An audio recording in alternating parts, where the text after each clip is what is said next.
Hi guys, my name is Alexandra and welcome to the first episode of my knitting podcast.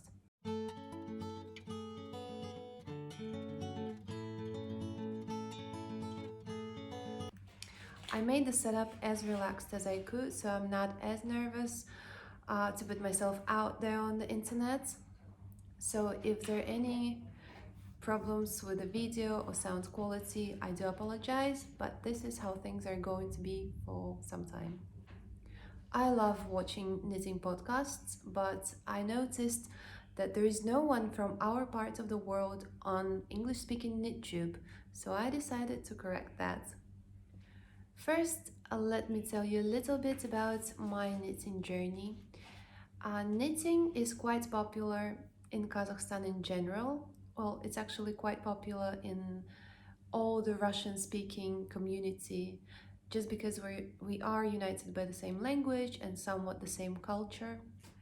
Knitting here might be not as popular as in Scandinavian countries, but it's still quite popular. All of my friends at least know how to knit, and some of them knit all the time. Just like a lot of people here, I learned knitting from my mom and my grandma when I was about 7 or 8, and I learned how to knit and purl, how to cast on and cast off, and it's like riding a bike. That knowledge never went anywhere. Also, like a lot of people here, I got my designing or calculating skills from the book by Margarita Maximova. She was a famous knitting expert, knitting celebrity kind of designer, and she had her own book where she would tell you, basically give you the basic knowledge on how to calculate a sweater or any garment from scratch. You would get recipes, she called them algorithms, and I think the majority of us we learned everything with a satin sleeve. Raglan is a relatively new trend. I mean, everyone knew what raglan was and people were using it and making raglan sweaters, but satin sleeve was the golden standard. And she was popular in the 70s and 80s. So all of the pictures in this book are from that time. And as I said, this is not a pattern book. There are no patterns. These are just recipes or algorithms, as she calls them. And they just give you the basis. Mine is a little bit damaged. I think you can find an edition of this book in almost every house here. And this sweater is an example of something that I made from scratch myself without a pattern. It's a very oversized sweater with a V-neck and a long sleeve, and I just calculated it myself. Oh, it's a raglan sweater, I've got to tell you. So yes, I calculated it using all the stuff that I learned from that book. It's a shame that her book wasn't translated into any other languages. Well, at least I think it wasn't. Let me know if it was, because it's a really, really cool book and makes knitting from scratch very easy. Of course, this is not the only knitting book in Russian, but I think it's like the most popular one. Now let me tell you about the yarn that I like to use. I mainly prefer natural fiber yarn, but I don't like it to be very rustic and scratchy. And I also like cotton yarn and cotton mixed with acrylic, because that yarn is just very practical. A machine washes well, it doesn't need flat drying or any special care. Most of my yarn is either from Russia or Turkey. Both of these countries have pretty large commercial producers of yarn. And my favorite yarn is this one that is called Australian Merino by a Russian brand. It's 95% merino and 5% acrylic. And also this one that is called Gentle Childhood, and it's 100% merino. Both of these yarns are fingering weight, and I prefer fingering weight because it just works with most of the patterns that I want to make. This is another example of commercial yarn made in Russia, and this is mohair, also fingering. Um, Most of the yarn that comes from Russia or Turkey is quite budget friendly. I don't really like making summer clothes with wool, any type of wool, even merino, because it's really hot here and I just find it uncomfortable.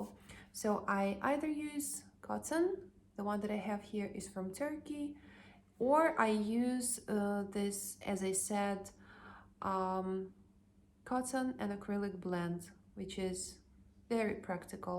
Other popular types of yarn here in Kazakhstan include yarn imported from China, which makes sense because we are close to China, and yarn on cones, which is usually imported from Italy. And if I understand it correctly, it's yarn that is used by factories that produce garments, clothes, and at the end of each season they have some yarn left and they just sell it to people who want to hand knit something from that yarn. I'm not very experienced in using either of these yarns, so I could be explaining something wrong, but I hope I'm right. So this kind of brings us to where I am on my knitting journey.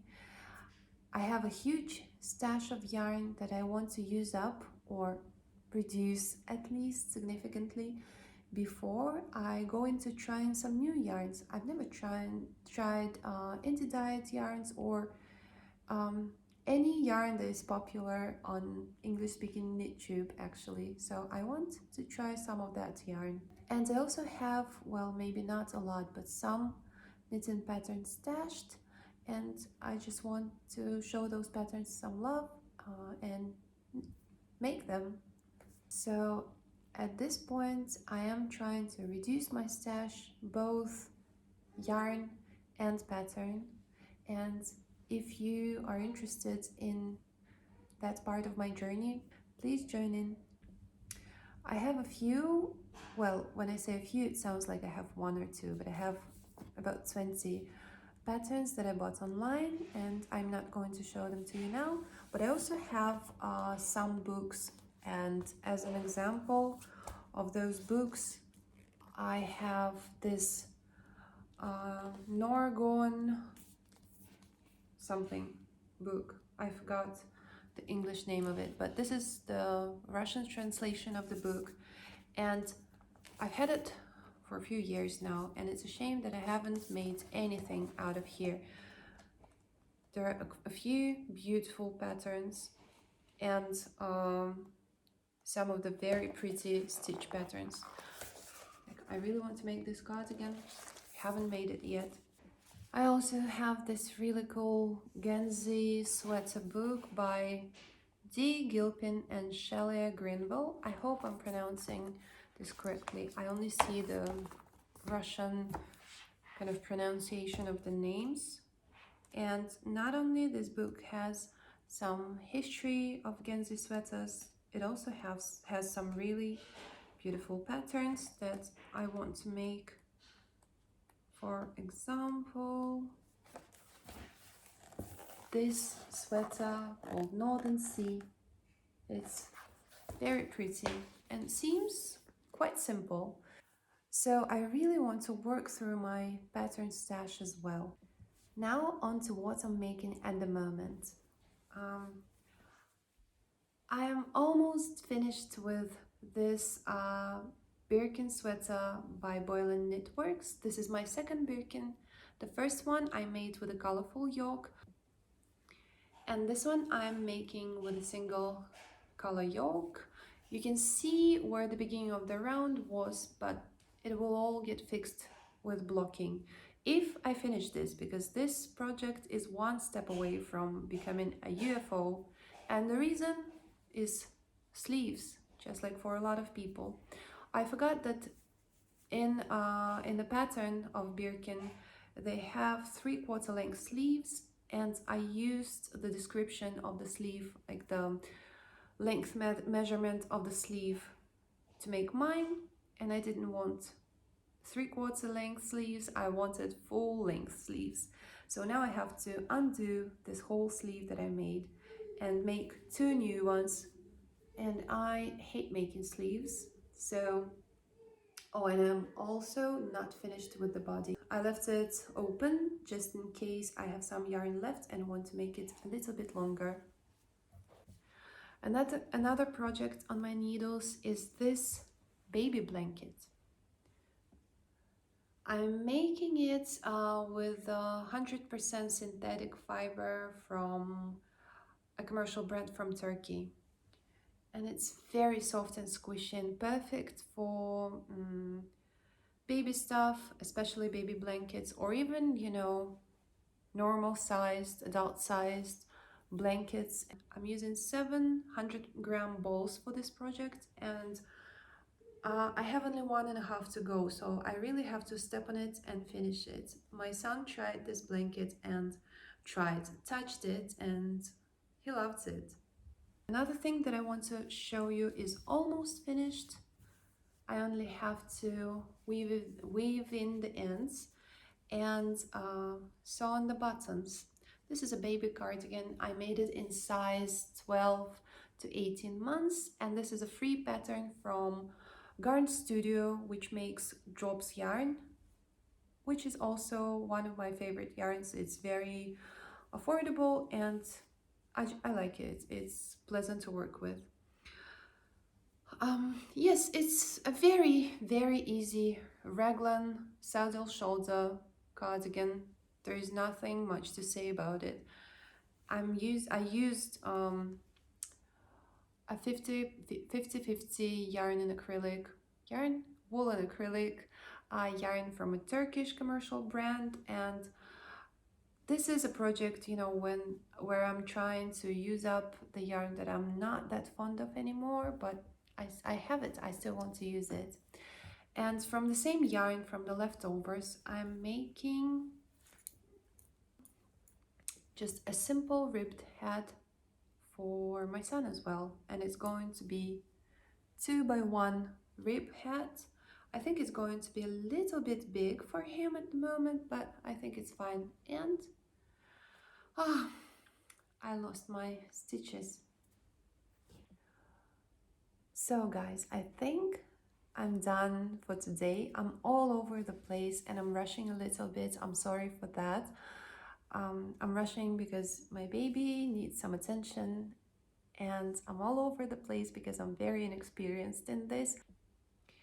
Thank you for spending your time with me, and I hope I will see you again. Bye!